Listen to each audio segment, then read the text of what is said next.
Aquí Nahuel de Argentina, también trabajador social clínico, nos va a ayudar a hacer tu presentación. A ver, Qué bien. Nahuel. Bueno, Hola, buenísimo. Nahuel, Hola, ¿qué tal, Larry? un placer. Un placer, agradecemos tu participación en medio de este contexto climático, ambiental que estás ahí atravesando y bueno, gracias por la predisposición y estar dispuesto hoy a socializar lo que tenés para compartir con todos nosotros. Bueno, eres Larry Alicea, es de Puerto Rico, trabajador social con práctica clínica y forense, doctor en filosofía y trabajo social de la Universidad de Puerto Rico y juris doctor de la Universidad Interamericana. Catedrático auxiliar y coordinador del programa doctoral en trabajo social de la Escuela Graduada de Trabajo Social Beatriz Lastelle y de la Universidad de Puerto Rico. Fue presidente del Colegio de Profesionales de Trabajo Social del 2012 al 2018 y desde 2021 al 2023. Se desempeñó como presidente y vicepresidente de la región de América Latina y el Caribe de la Federación Internacional de Trabajo Social y miembro del Ejecutivo Mundial. También fue secretario del Comité Latinoamericano y Caribeño de Organizaciones de Servicio Social y Trabajo Social. En el día de hoy Larry va a compartir con nosotros la conferencia Modelos de Trabajo Social Clínico con poblaciones de sexo diversas. Así que muchas gracias, Larry. Es todo tuyo este espacio. Bueno, muchas gracias a ustedes por la invitación. Este es un tema complejo, amplio, inclusive que se pueden dar hasta cursos sobre esto. Yo doy un curso de todo un semestre sobre esta temática, así que voy a escoger un poco los temas para ir bastante rápido sobre ellos en el poco tiempo que tengo para hablar con ustedes. Y nuevamente agradecido de Capa, Carito y las personas que me invitaron. Así que yo estoy pendiente acá al chat, cualquier cosa. Ya. Eh, un poco las aspiraciones de este encuentro educativo es presentar un poco los elementos conceptuales y teóricos del trabajo social en clave antiopresiva, porque vamos a hablar sobre algo, ¿verdad?, específico de intervención con poblaciones sexo diversas, pero tenemos que contextualizar a qué nos referimos con trabajo social clínico antiopresivo y por qué tenemos que conceptualizar esto antes de hablar sobre cualquier tema específico.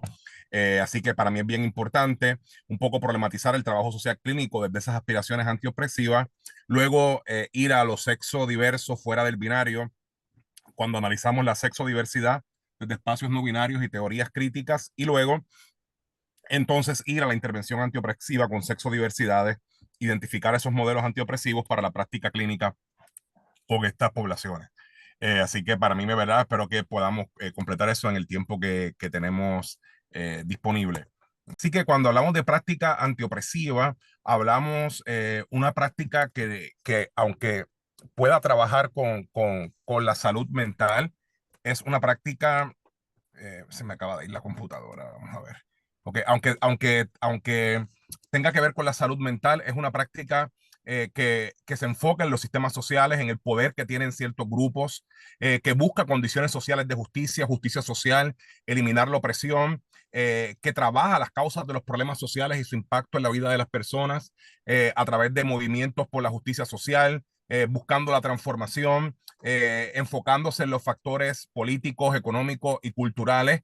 Y también es una práctica que busca la reorganización social usando la interseccionalidad, acercamientos politizados, transformadores de justicia social, incorporando a las personas en las luchas por la transformación y el cambio social, buscando prácticas que asumen la dimensión crítica, y eso para mí, verdad, es bien importante, y teorías críticas, porque también en la práctica se tienen que tomar elementos del marxismo, del postcolonialismo, el antirracismo, las teorías queer, los feminismos, el postestructuralismo crítico y los construccionismos sociales como ese marco teórico importante que se trabaja desde eso. Así que cuando hablamos de ese trabajo social, hablamos de un trabajo social que busca la transformación. Y cuando hablamos de buscar la transformación, nos preguntamos quién transforma, a quién se transforma, en qué nos transformamos. Pues se trabaja con aliviar el dolor emocional de las personas, pero satisfaciendo sus necesidades y sus dificultades inmediatas. Y de manera simultánea se trabaja para cambiar las amplias fuerzas que generan inequidad, desigualdad en el trato e injusticia social. No tiene una sola ruta, sí que tiene varias rutas para esa transformación social a la que se aspira.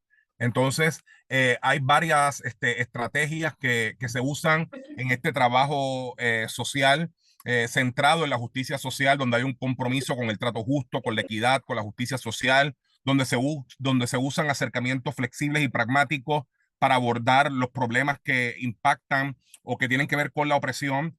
No se utiliza solamente un modelo, sino que interactúa con saberes, con teorías, con prácticas que respondan a las necesidades sociales y a los problemas.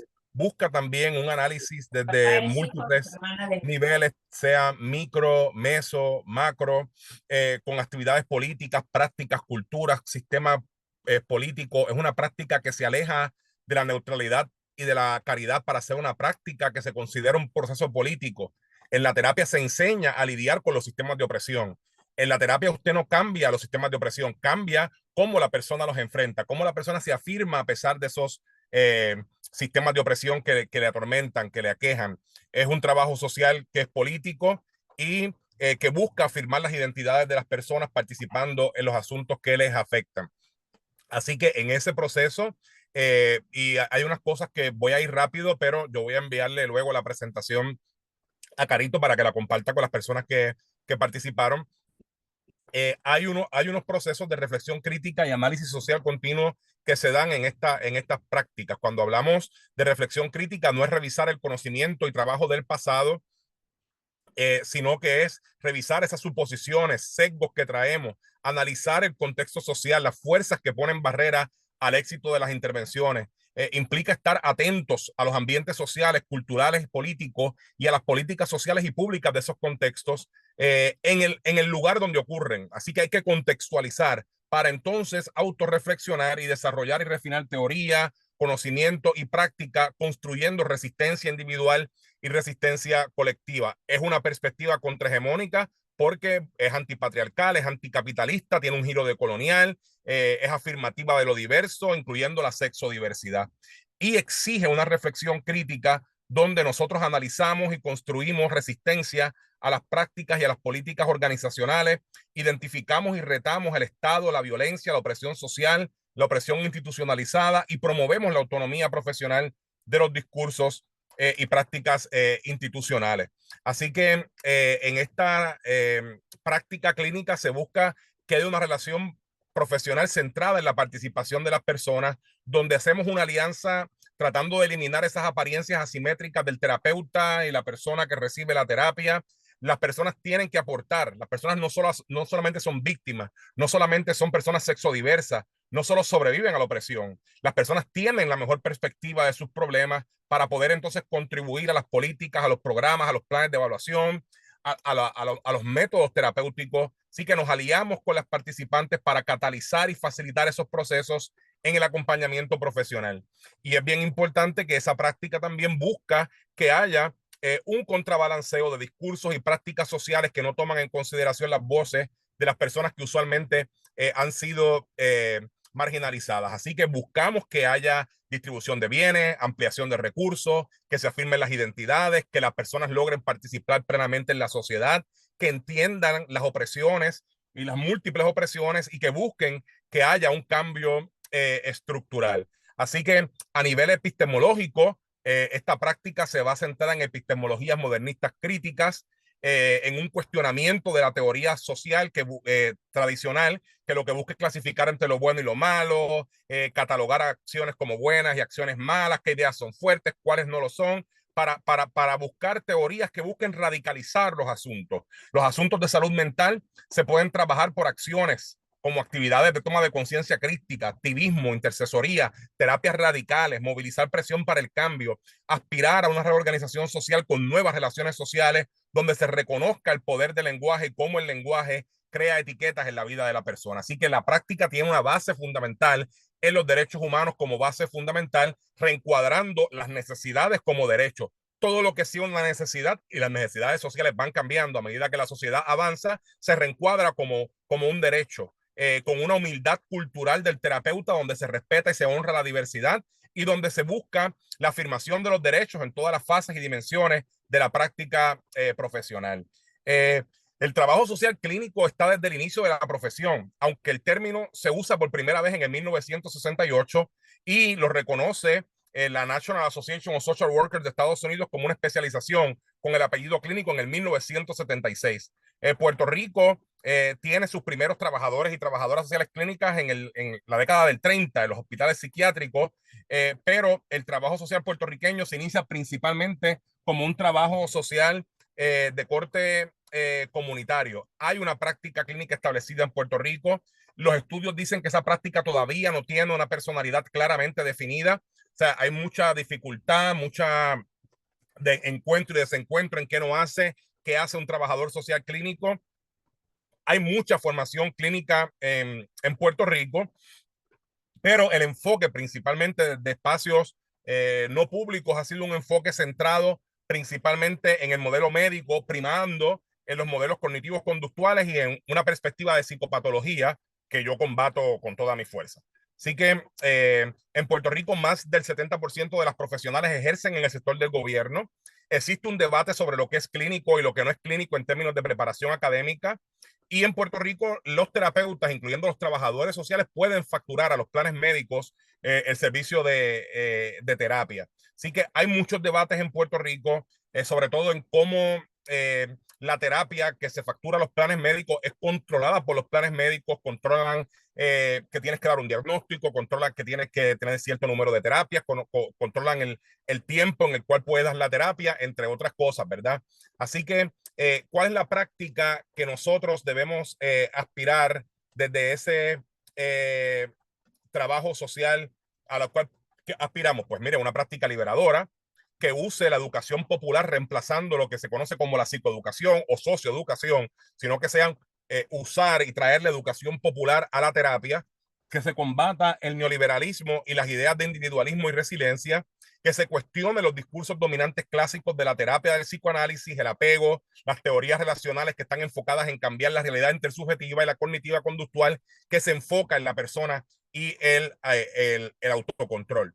Así que esta práctica clínica tiene una conciencia de cómo esos discursos dominantes afectan la vida de las personas. Así que una de las cosas que promovemos es que empaquemos el discurso biomédico y desempaquemos el discurso de la vida de las personas para que las personas puedan translaborar esos discursos y puedan resignificarlos en conversaciones terapéuticas que sean colaborativas, usando terapias narrativas, los modelos afirmativos de la sexodiversidad, acercamientos feministas, enfoques de afirmación racial, la clínica comunitaria también como un aspecto importante. Así que tomamos como punto de partida las opresiones, el poder que subyace en ellas para entonces darle una mirada multidimensional, definir las identidades sociales grupales, identificar necesidades, derechos vulnerados, intersecciones. Es una práctica que está informada por el trauma, que busca combatir todas las instancias de inequidad económica, que está lista para trabajar con grupos, que está preparada para atajar los privilegios y que está informada por la evidencia. Así que se basa principalmente en una perspectiva de reconocimiento y relacional como un aspecto importante, donde observamos los grupos, su religión, sus aspectos étnicos, sus aspectos culturales, sus estilos de vestimenta y tratamos de hacer los sistemas sociales sensibles a las personas. Así que cuando hablamos de reconocimiento, hablamos de todo lo que tiene que ver con estatus social, con todo lo que tiene que ver con la inferioridad con la cual son vistas ciertos grupos invisibilizados en la sociedad para promover que haya plena participación, y eso ocurre analizando cómo las estructuras institucionales como el Estado, la familia, la sociedad civil, el trabajo, las reglas, las normas que guían esas estructuras están insertos en cómo nosotras nos relacionamos como personas. Otro acercamiento importante es el acercamiento de las capacidades, para que las personas tengan capacidad para vivir, para tener salud corporal, para tener integridad corporal, para tener sentido, imaginación, pensamiento, emociones, razón práctica, afiliación, que se pueda relacionar con otras especies, que pueda tener control sobre su propio ambiente. Es una práctica que mira a la otredad, al otro, a la otra, a las silenciadas, a las desposeídas, a las no reconocidas, a las personas colonizadas, y cómo las personas colonizadoras usaron el poder, usaron el privilegio para crear lenguaje, para crear leyes, para crear interpretaciones, para crear normas que muchas de las personas que vivimos en alguna de las instancias de opresión hemos dado en algún momento dado de nuestra vida por naturales. Así que cuando asumimos ese marco de justicia social, intentamos definir las identidades sociales de las personas, definir las identidades grupales de las personas, para entonces, a base de eso, concentrar nuestra práctica clínica. Recuerden que las identidades sociales muchas veces se han usado para justificar ventajas de grupos privilegiados versus desventajas de otros grupos. Estas identidades sociales, yo afirmo, ¿verdad? Y siempre afirmaré que son socialmente construidas porque se creen naturales. Algunas son sostenidas por creencias religiosas que no son cuestionadas. Así que el legado de la inequidad es opresión, es privilegio, es desventaja en los diferentes niveles de la sociedad. Y todo eso nosotros tenemos que atajarlo, evaluarlo y trabajarlo en estas prácticas clínicas con aspiraciones antiopresivas. Otro aspecto importante es evaluar las instancias y los dominios del poder en la vida de las personas, que cuestione los discursos dominantes. Esto es trascendental, y que esté consciente de la cuestión social. El trabajo social clínico no psicologiza la cuestión social. Antes de que la escuela brasileña hablara de la psicologización de la cuestión social, los trabajadores sociales Michael White y David Epsom, autores de la terapia narrativa, cuestionaban la psicologización de la vida. Así que cuestionamos toda esta dinámica, ¿verdad?, que intenta responsabilizar a las personas cuando las personas lo que están haciendo es reaccionando a asuntos que les rodean. Es una práctica informada por la evidencia, es informada por el trauma, es interseccional y busca acercamientos teóricos y saberes críticos diversos. Esa práctica clínica antiopresiva, de igual forma, busca tener un acercamiento cohesivo y de unidad, donde se sitúan las tensiones emocionales en el contexto social y está enfocada en la justicia social. Esa perspectiva terapéutica busca y sabe que el problema existe fuera de la persona, que es parte de los sistemas de opresión, buscando siempre el contexto. Y sabemos que hay aspectos de la opresión que inciden sobre la salud mental, que crean inequidad, que crean ventajas, que crean desventajas, que produce opresión. Y esas fuerzas de opresión son estructurales, se reflejan en políticas, se reflejan en prácticas de las naciones y fluyen tanto a nivel personal como a nivel local. O sea, lo que las personas enfrentan en sus vidas no es producto de nada que esté dentro de ellos, son reacciones a asuntos que vienen de afuera. Yo soy de los que creo que si la situación que experimenta la persona es biológica solamente, les voy a dar un ejemplo, el asunto de la demencia senil, pues el trabajador social no tiene nada que hacer ahí en terapia.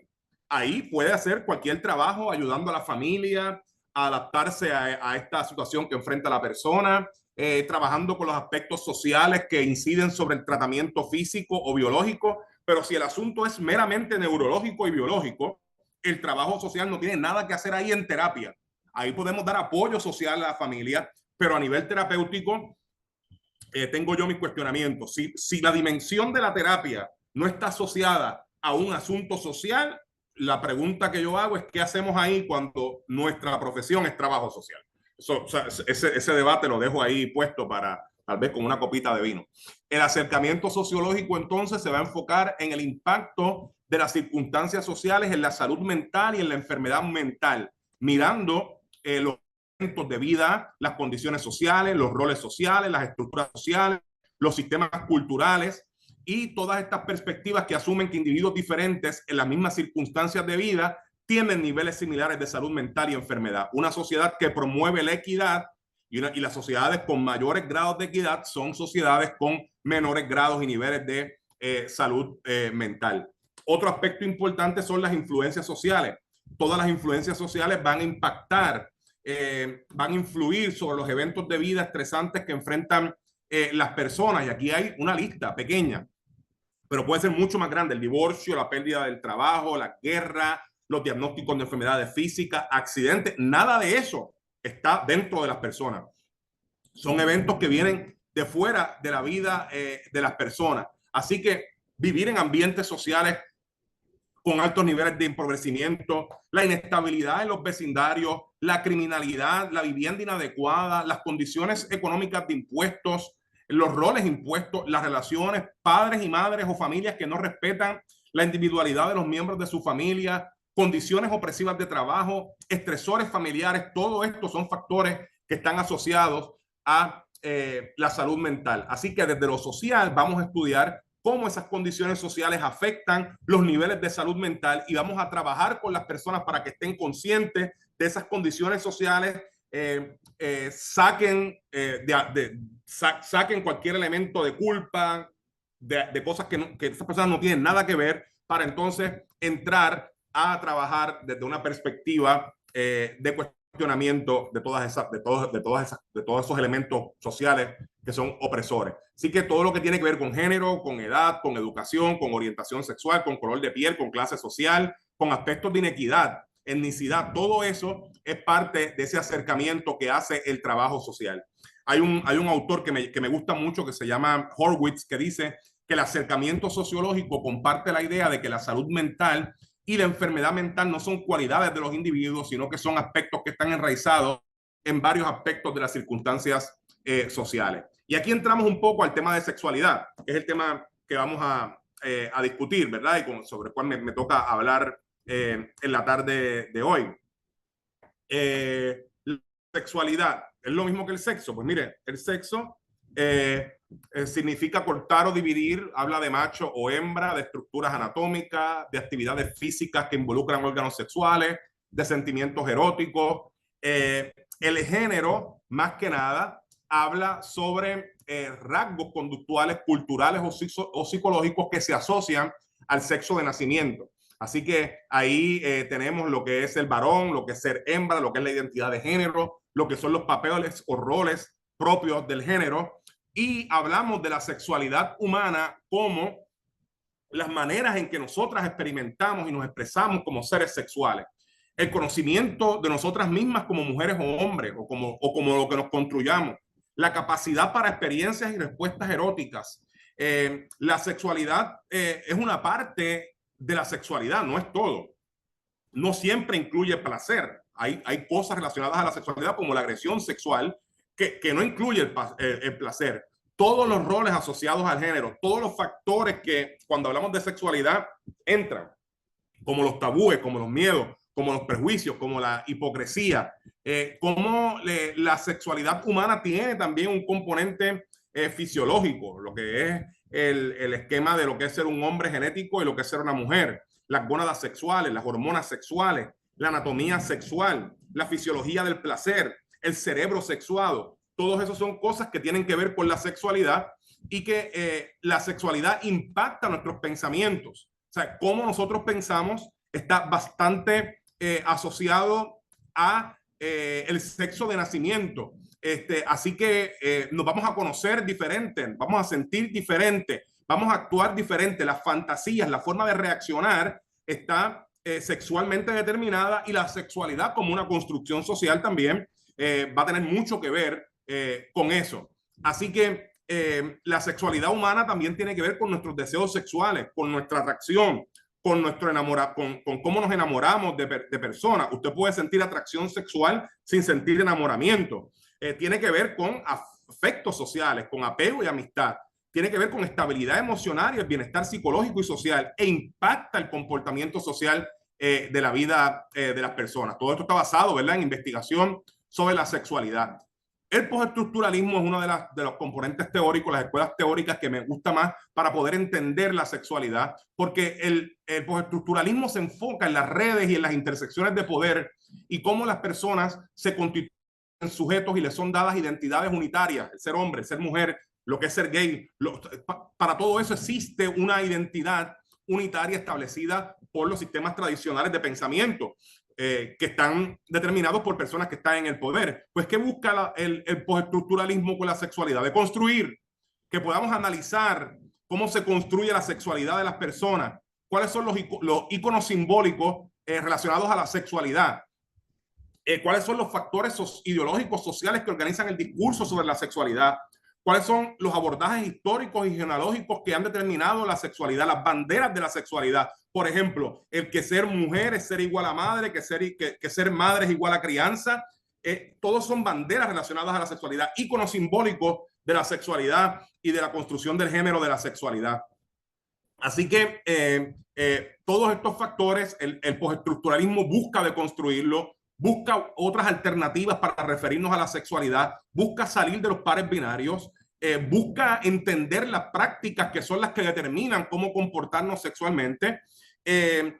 Foucault nos dice que hay unos discursos judiciales, religiosos, terapéuticos que tienen que ver con cómo nosotros construimos el discurso de la sexualidad. Y hay varios planteamientos de Foucault que traigo que luego me gustaría que pudieran entrar en leerlo, porque realmente nosotros nos construimos a base de la explicación o la interpretación que tenemos de algo, de ser hijos, de ser padres, de ser hermanos, de ser pareja.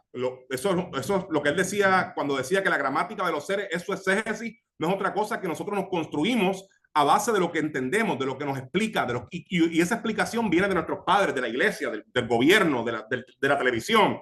Así que todos esos factores nos limitan, y el poder nos ha limitado en la sexualidad. Otro de los componentes importantes para entender esto es los feminismos de género, y sobre todo los feminismos decoloniales, y cómo la colonialidad también creó unas categorías relacionadas a la sexualidad. Recuerden que la categoría básica que trae la conquista de América es la categoría de raza, y de ahí se ocurren otras categorías que tienen que ver con pureza sexual, con la pasividad de la mujer, con que la mujer esté en el hogar, y imponer esas categorías relacionadas a la sexualidad. ¿Y qué pasa? Lugones, que es precisamente la autora principal del feminismo decolonial, nos va a decir que todo lo que es promiscuo, lo que es grotescamente sexual, se asocia a algo pecaminoso, donde la perfección del género es la perfección masculina, y todo lo que no represente esos valores, pues entonces al no ser hombre es inferior.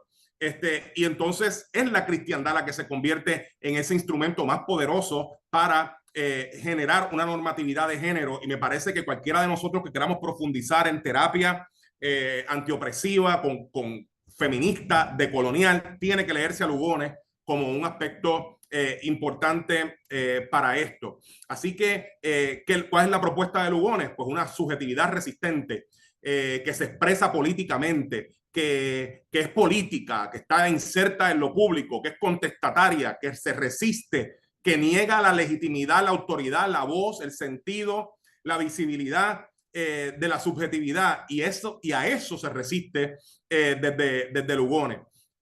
Y me parece importante que tengamos, ¿verdad?, todos estos debates y sobre todo la propuesta de descolonizar el género, y es que entablemos, ¿verdad?, una crítica de cómo la colonización impuso una estructura de género racializada, colonial, capitalista, heterosexista, donde para la opresión tiene que haber resistencia, y hay que entender la colonialidad del género cuando vamos a trabajar con las sexodiversidades. Y la resistencia, de nuevo, todos los intentos por borrar las identidades otras, hay que verlos viendo el mundo con nuevos ojos y resistiendo la diferencia colonial. Un aspecto importante es que la homosexualidad como término es reciente en el vocabulario. Se usa por primera vez en el 1868 y no es hasta el 1960 que viene a usarse por primera vez la palabra homofobia en un artículo que se escribe en el 1971. Y hay una diversidad de términos relacionados a la sexualidad que les voy a incluir. Me gustaría que Carito después le envíe a ustedes la presentación, porque están todos estos términos bien Yo definidos. creo que, Larry, ¿sabes lo que vamos a hacer? Porque Sí. yo sé que tienen bastante información y es tan rico. Y lo que podemos hacer es que en otro momento, otro día, con más tranquilidad, nos expliques, porque este es un tema que recién lo veo contigo. Yo no lo había visto. Y, y tocar más pausadamente. ¿Todo? Sí, sí. Ya. Okay. Tenemos 5 minutos para poder entrar a sesión de preguntas y respuestas. Pues yo quiero un poco avanzar los términos para entrar en el proceso de intervención. Número uno, tenemos que estar familiarizados con los términos relacionados a la sexualidad. Tenemos que situar las acciones profesionales dentro del contexto social de las comunidades LGBT, LGBTQI, estar preparados para trabajar con las manifestaciones de la homofobia internalizada que tienen las personas, sus luchas internas, analizar las actitudes profesionales y los prejuicios que tenemos como personas profesionales que trabajamos con la diversidad sexual, buscando la liberación, trabajando desde una perspectiva del desarrollo e intentando abordar la familia, ¿verdad? Otro aspecto importante relacionado a esto es el aspecto de las dimensiones de trabajo, buscar que las personas transiten de la vergüenza al orgullo y desde ahí cómo las personas perciben su sexualidad. Es lo primero que vamos a trabajar. Cómo las personas se perciben como seres sexuales, dónde aprendieron lo que es la sexualidad, lo que es ser hombre, lo que es ser mujer, cómo eso lo hace sentir al igual hacia él o cuando ve a otras personas diversas sexualmente. Cómo actúa relacionado a la sexualidad y cómo actúa con las personas que son sexualmente diversas. ¿Cuáles son las creencias que ha internalizado esa persona relacionada a su sexualidad? ¿Cuáles son las figuras sexodiversas que esa persona admira y que puede ser utilizadas en algún momento como algún modelo? ¿Quiénes son las influencias de esa persona con relación a lo que piensa sobre su sexualidad? Otra dimensión importante es trabajar con las personas homofóbicas en terapia. Tanto la violencia de personas que no son sexodiversas hacia las diversidades sexuales, como la violencia que tienen las personas sexodiversas contra ellas mismas. Y con todas las consecuencias de la homofobia que encasilla a la gente en los roles de género, que presiona a los heterosexuales a tratar mal a la gente que no es heterosexual, que inhibe la capacidad de la gente heterosexual de relacionarse íntimamente con personas homosexuales, sobre todo del mismo sexo, que restringe la comunicación con una parte importante de la población, que causa enfermedades, la homofobia mata, que invisibiliza a todo un sector poblacional, que priva de educación importante, que estigmatiza y silencia y que inhibe la apreciación de formas diversas de vida. Las personas reaccionan usualmente con repulsión, con lástima, con tolerancia, que es que, yo te tolero, pero no me impongas tu forma de pensar, no salgas a la calle, y con falsa aceptación. Todo eso hay que trabajarlo en terapia, hay que trabajar todas las modalidades de discrimen, todas.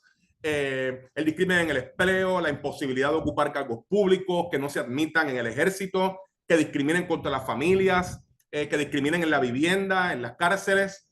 Lo que se busca con las personas homofóbicas es que pasen de un proceso de cambio y transformación para que apoyen, admiren, aprecien y ayuden activamente a las personas sexo diversas.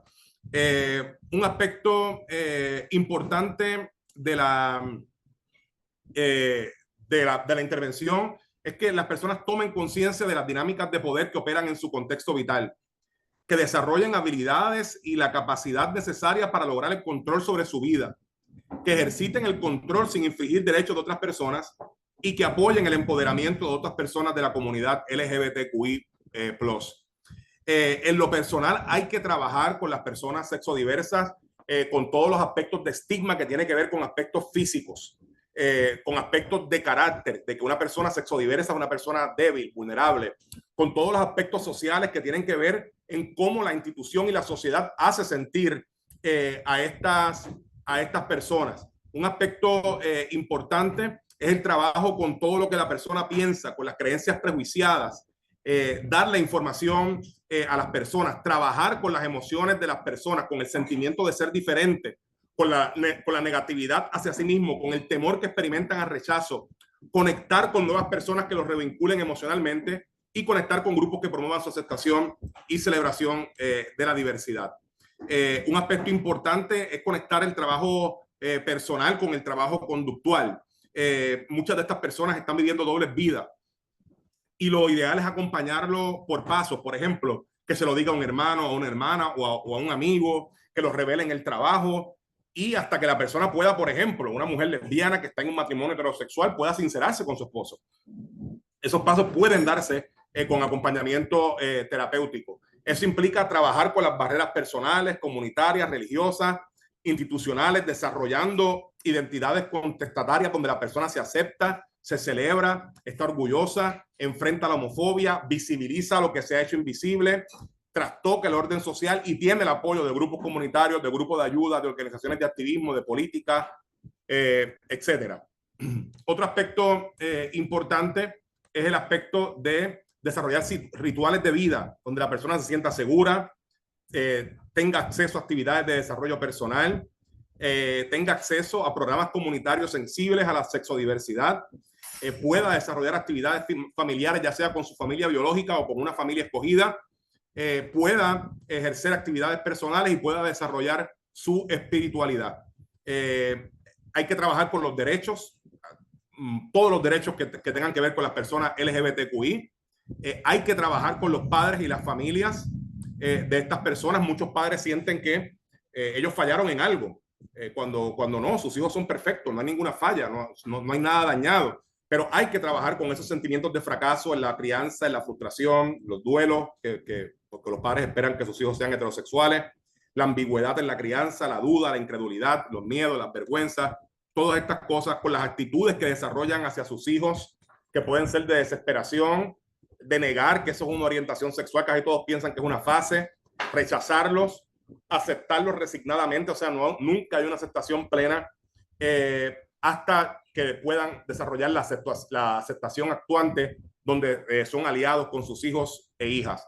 La ayuda para buscar y proveer información, para aceptar, para buscar ayuda exterior, para apoyar, es sumamente importante.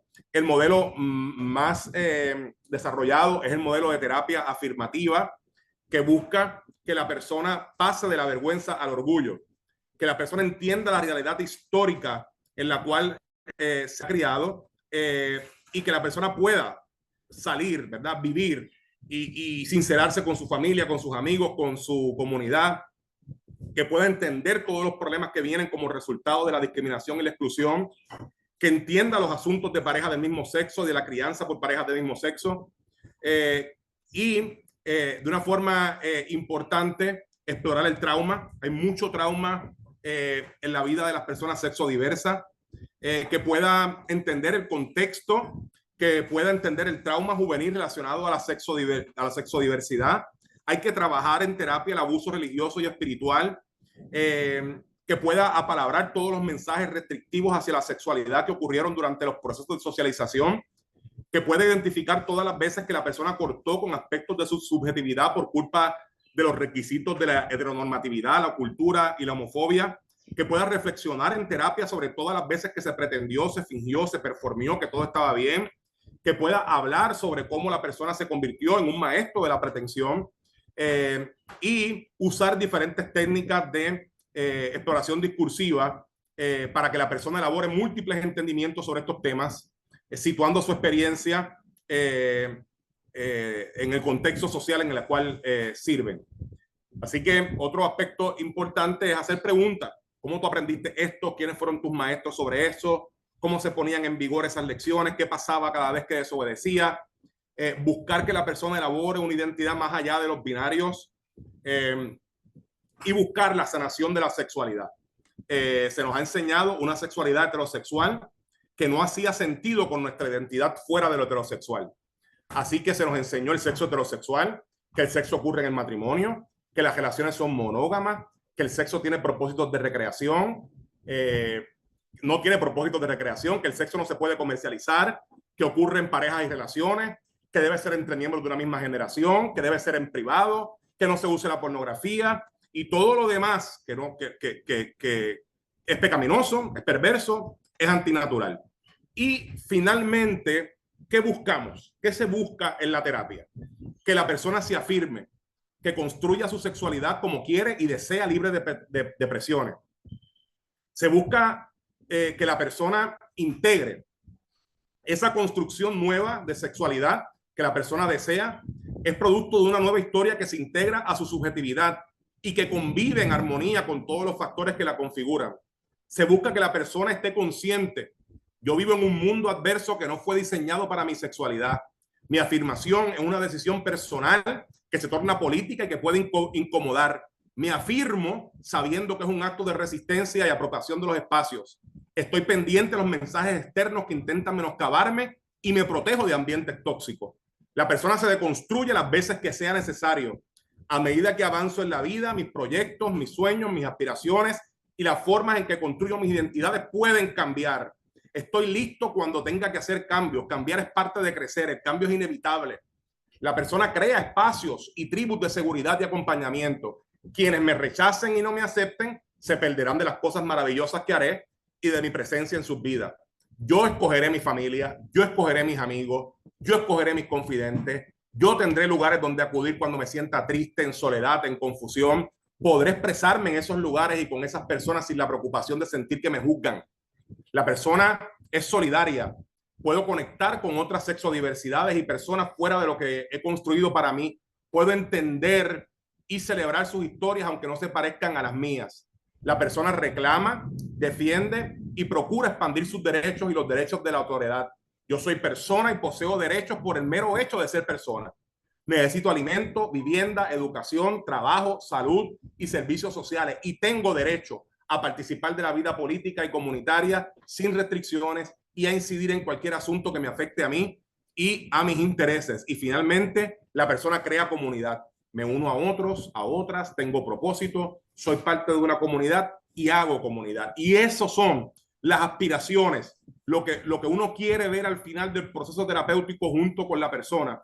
Que la persona se construya su sexualidad y que la persona entonces cree y viva y eso convive en armonía con los otros elementos que configuran su subjetividad y con los otros elementos y espacios sociales en los cuales la persona interactúa y se desarrolla. Ya con esto termino la presentación. Quiero antes de las preguntas, pedir excusas. Número uno, porque la presentación por escrito, cuando se me convocó, era a las 4:30, así que me tuve que conectar rápido, fuera de la hora. No estaba listo para comenzar la presentación cuando me dijeron que me conectara. Segundo, el aspecto del ambiente acá que me hizo provocar cortes en la conexión. Así que por eso les pido excusas y les compartiré la presentación. Mi correo electrónico es lari.alicea@upr.edu. Se pueden comunicar conmigo para más información relacionada a este tema. Y para mí ha sido un placer compartir con ustedes en esta tarde. De nuevo, reiterándoles mis excusas y abierto para cualquier pregunta. Excelente, Larry, muchas gracias por tu presentación y por favor, es totalmente comprensible estos avatares que uno tiene, que no nos controla a uno, escapan a uno, ¿no? El clima, la conectividad, pero bueno, gracias por poder resolverlo y seguir conectándote con nosotros. Había un comentario en YouTube que dice, durante la ponencia mencionaste los modelos afirmativos de la sexodiversidad. Estos modelos afirmativos piden si podías ampliar un poquito más. Sí, los modelos afirmativos no constituyen un solo modelo. Son todos los acercamientos terapéuticos. Hay uno que sí se llama afirmativo, que lo diseña Cort y otros autores, pero son todos los modelos terapéuticos que van a buscar que la persona enfrente todo lo que lo hace sentir inferior, la opresión internalizada, la homofobia, la transfobia internalizada, y que la persona pueda construir su historia, pueda desarrollar su subjetividad relacionada a su sexualidad y vivirla libremente. Todos los modelos que buscan y pretenden eso son modelos afirmativos porque van a buscar que la persona se afirme. No hay una opresión más grande, ¿verdad? De acuerdo a lo que identifican los mismos autores, que la opresión que se siente por no poder ser, por no poder vivir la subjetividad, ¿verdad? De una forma libre. Y eso, pues, todos esos modelos van a ayudar a que la persona entonces entienda cómo ha desarrollado la vergüenza, entienda todos los factores sociales que la han hecho sentir inferior, que la han hecho sentir como una persona no valiosa, y que entonces desarrolle estrategias. Y un aspecto importante que trabaja esta terapia es el desarrollo de espacios seguros. El trabajo social antiopresivo no cambia la opresión social, sino que ayuda a las personas a afirmarse por encima de la opresión social y a enfrentar esa opresión social sea, por ejemplo, usted no puede eliminar el racismo en una terapia. El racismo va a seguir existiendo. La homofobia va a seguir existiendo. Ahora, tú enseñas a la persona a afirmarse y esa afirmación es un elemento político también. Pero la persona tiene que desarrollar también conciencia de que esa exposición social, el enfrentar la estructura social de opresión, va a provocar otras luchas, va a provocar otros enfrentamientos y precisamente la terapia afirmativa enseña a la persona a enfrentar esa contaminación social para que pueda afirmarse a pesar de que la sociedad continúa siendo heterosexista. Y uno de los aspectos importantes de esa afirmación es unirme a grupos que precisamente intentan entonces transformar la estructura homofóbica de la sociedad por una sociedad más justa, más equitativa, donde todas y todas tengamos derechos. Excelente, Larry, gracias por aclarar, gracias por tus aportes.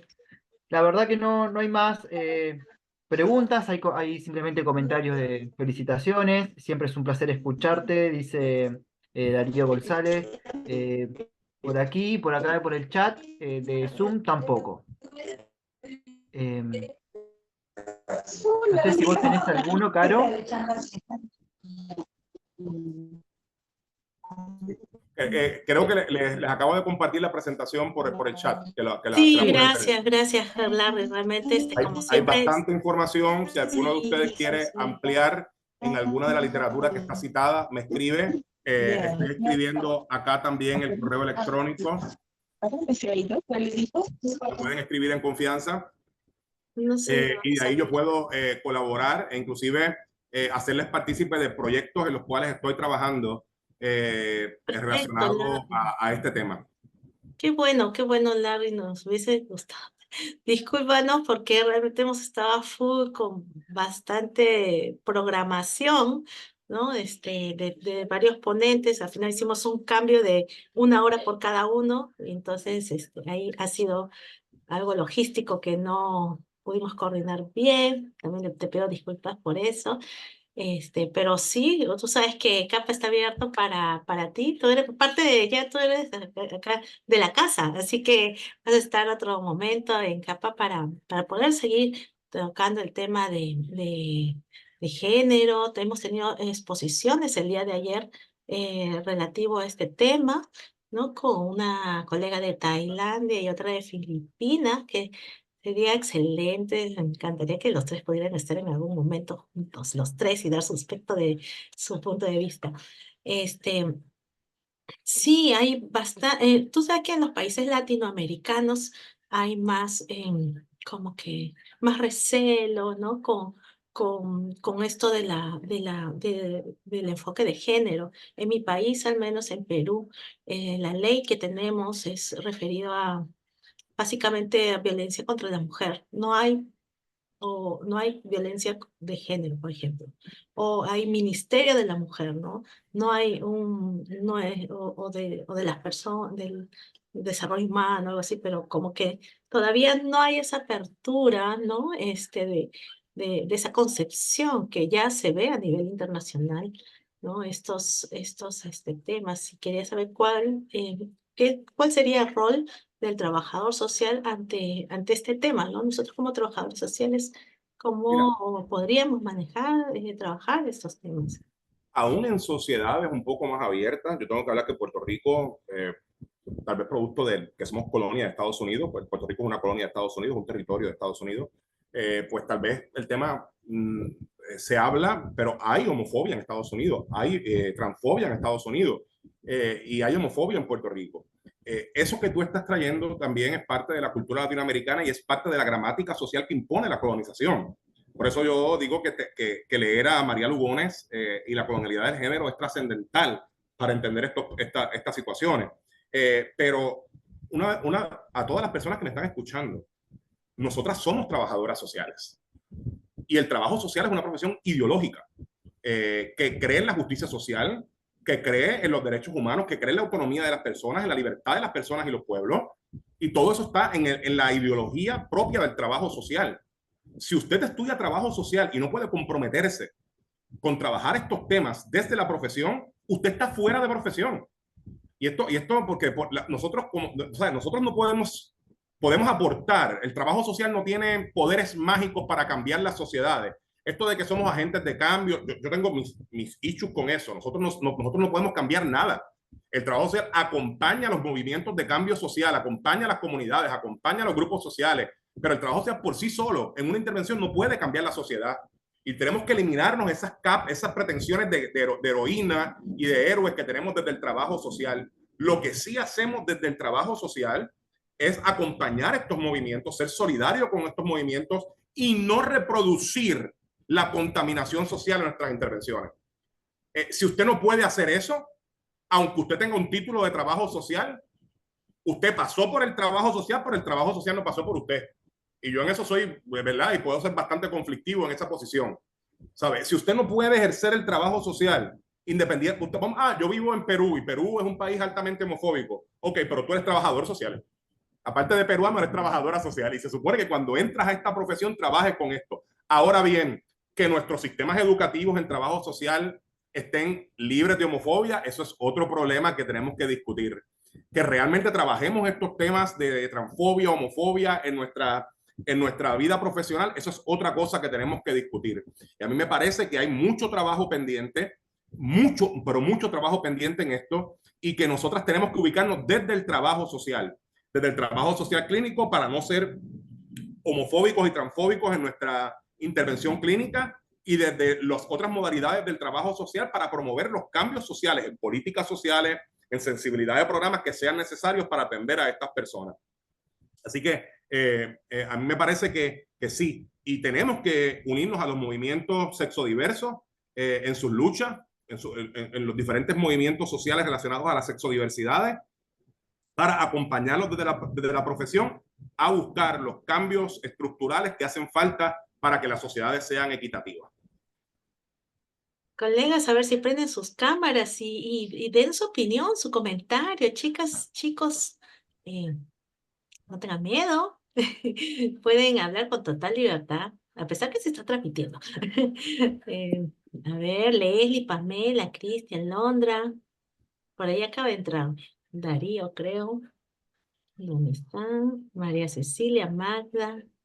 Ahí está, ¿ven? A ver, Darío, no sé si nos comentas, a ver, algún Hola comentario. Darío. Escuchándole al grosso de Larry. A mí me parece que Larry tiene esta potencia latinoamericana, siempre lo digo. Y hoy, bueno, en el trajinar me sumo porque sabía que estaba él, a mí me encanta escucharlo y siempre nos interpelas en nuestras propias prácticas profesionales. Y coincido totalmente con él que muchas veces algunos colegas pasan por trabajo social, pero el trabajo social no pasa por ellos. Y creo que este también es un desafío para quienes hacemos trabajo social, ¿no? Digo, seguir insistiendo y persistiendo, otras perspectivas, otras miradas, esto que propone Larry me parece súper bueno. Así que nada, te mando un abrazo, Larry, con ganas de verte en algún momento. Eso se nos va a dar, eso se nos va a dar definitivamente. Así que bueno, un gustazo como siempre. Fuerte abrazo de acá, desde Desde Puerto nuestra Rico hasta última charla, Argentina. Darío, ¿te acuerdas que decía que nos vamos a encontrar? Primero me encontré yo con Larry, ya después ya nos vamos a encontrar contigo, vamos a ver. Sí va a A ser, ver, sí va a ser. ¿algún comentario, Nahuel? Sí, no, la verdad que excelente, Larry, el aporte. Creo que las perspectivas antiopresivas son prácticas que son, los trabajadores, los y las trabajadoras sociales tienen que asirse de ellas para poder abogar a favor de la justicia social, ¿no? Como dice una feminista filósofa, que las opresiones no tienen que ver solamente con con la justicia social, perdón, no tiene que ver solamente con una buena distribución de la riqueza, sino que tiene que ver con las opresiones que hacen las instituciones, ¿no? Entonces poder tener un espacio terapéutico, podemos decirlo, donde desde ese lugar, desde nuestro quehacer profesional, podamos contribuir a que la persona pueda liberarse de esas opresiones, sin duda eso es justicia social. Estamos contribuyendo a la justicia social. Así que excelente que se puedan promover. Aquí en Latinoamérica hay una realidad que mucho de esta bibliografía mucho de este saber académico está en otros idiomas. No todos podemos acceder a este tipo de enfoques, a estas nuevas corrientes, como lo es las prácticas antiopresivas, que muy poco hay en español. El Instituto Chileno de Trabajo Social Clínico está trabajando por ello. Ellos brindan informaciones a las prácticas antiopresivas, pero sí es una limitante el idioma, ¿no? Por eso qué bueno que estos espacios, como los que ofrece Capa Social Work, están contribuyendo, puedo decir, a la justicia social, ¿no? Hacernos accesar a estos saberes, a estos conocimientos para poder tener un ejercicio profesional que sea acorde a la justicia social. Así es, así es. Así que, de verdad, yo creo que tenemos mucho que avanzar. A mí me parece que uno de los trabajos que más admiro yo que está haciendo Darío, ahora, ¿verdad? Que habló, es el trabajo de organizar trabajos editoriales donde se pueda aglutinar y documentar el trabajo que estamos haciendo en español. Definitivamente en esto hay mucho atraso todavía en nuestros países. Son pocas las casas editoriales en español que tenemos para publicar y pocos los espacios de publicación, ¿verdad? En Puerto Rico tenemos la suerte de tener 2 revistas profesionales arbitradas, la revista Voces, que la publica el Colegio de Trabajadores Sociales, que es una revista científica, y la revista Análisis de la Escuela Graduada de Trabajo Social de la Universidad de Puerto Rico. Pero el reto que trae Nahuel es importante y es trascendental porque hay poco en literatura en nuestro idioma y se está haciendo mucho. Entonces, una de las cosas, ¿verdad? Inclusive que me motivó a mí a moverme a tiempo completo de la academia es precisamente eso, poder empezar a desarrollar trabajo, escribir lo que hemos estado haciendo por mucho tiempo, ¿verdad? Y son asuntos que tenemos que continuar trabajando y me parecen importantes trabajarlo. Por ahí Sandra Castaneira también tenía su comentario. ¿Dónde está Sandra? Sandra. Hola.